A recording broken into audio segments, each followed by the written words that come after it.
Question എന്ന് പറഞ്ഞാൽ വളരെ ഇമ്പോർട്ടൻ്റ് ആയ ഒരു ക്വസ്റ്റ്യൻ ആണ്.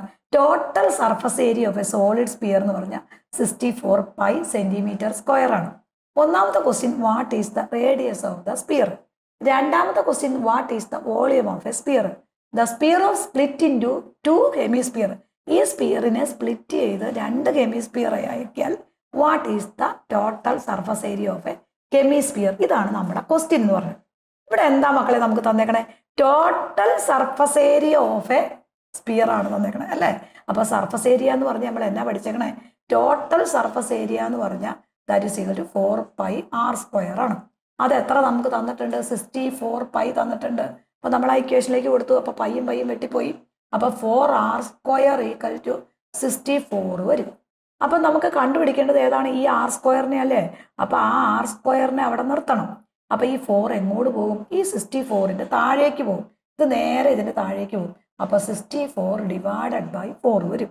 64നെ 4 കൊണ്ട് ഡിവൈഡ് ചെയ്ത് നമുക്ക് 16 കിട്ടും. അപ്പൊ റേഡിയസ് ആർ എന്ന് പറഞ്ഞാൽ എത്ര വരും? √16 വരും. That is equal to 4 centimetre ആയി. അപ്പൊ റേഡിയസ് ഓഫ് എ സ്പിയർ നമുക്ക് എത്ര കിട്ടി? That is equal to 4 centimetre കിട്ടി. ഇനി അടുത്ത എന്താണ്? What is the volume of the sphere കണ്ടുപിടിക്കണം. ഇനി നമുക്ക് നെക്സ്റ്റ് കണ്ടുപിടിക്കണം വോളിയം ഓഫ് ദ സ്പിയർ ആണ്. വോളിയം വി എന്ന് പറഞ്ഞാൽ എന്താ പഠിച്ചേക്കണേ?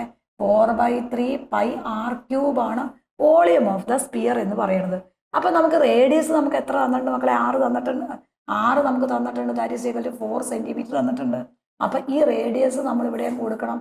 അപ്പൊ 4/3 പൈ അങ്ങനെ തന്നെ എഴുതി. 6ന്റെ സ്ഥാനത്ത് ആരെയാ കൊടുക്കണേ? 4നെ അല്ലേ.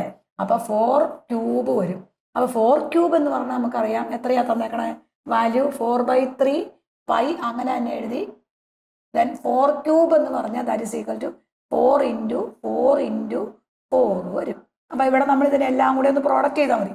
അപ്പൊ നമ്മുടെ ആൻസർ 1/3 പൈ വരും. 4 × 4 16 വരും. 16 × 16 ദാറ്റ് ഈസ് ഈക്വൽ ടു 256 വരും. അപ്പൊ നമ്മുടെ answer is 256 pi by 3 centimetre cube വരും. അപ്പൊ നമുക്ക് വോളിയം ഓഫ് ദ സ്പിയർ ആയി. ഈ സ്പിയറിനെ നമ്മളൊന്ന് സ്പ്ലിറ്റ് ചെയ്ത് കഴിഞ്ഞാൽ നമുക്ക് 2 ഹെമിസ്പിയർ കിട്ടും. അപ്പൊ അങ്ങനെ വരുന്ന ആ ഹെമിസ്പിയറിന്റെ സർഫസ് ഏരിയ ആണ് നമ്മളോട് നെക്സ്റ്റ് ക്വസ്റ്റ്യൻ ചോദിച്ചേക്കണം. സർഫസ് ഏരിയ ഓഫ് ഹെമിസ്പിയർ എന്ന് പറഞ്ഞാൽ എത്രയും മക്കളെ? That is equal to 3 pi r square ആണ് ഫോർമുല വരുന്നത്. അപ്പൊ 3 × പൈ അങ്ങനെ തന്നെ എഴുതി. 6 എന്ന് പറഞ്ഞാൽ 4. അപ്പൊ 4 സ്ക്വയർ വരും. അപ്പൊ 3 പൈ അങ്ങനെ തന്നെ വരും. 4 സ്ക്വയർ എന്ന് പറഞ്ഞാൽ 16 വരും അല്ലേ.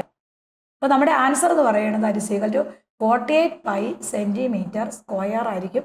That is equal to surface area of a hemisphere എന്ന് പറയുന്നത്. വളരെ ഇമ്പോർട്ടൻ്റ് ആയിട്ടുള്ള ക്വസ്റ്റ്യനുമാണ്. എന്നാൽ വളരെ സിമ്പിളുമാണ് നമ്മുടെ ഈ ക്വസ്റ്റ്യൻ എന്ന് പറയുന്നത്. ക്ലിയർ ആയില്ല എല്ലാവർക്കും?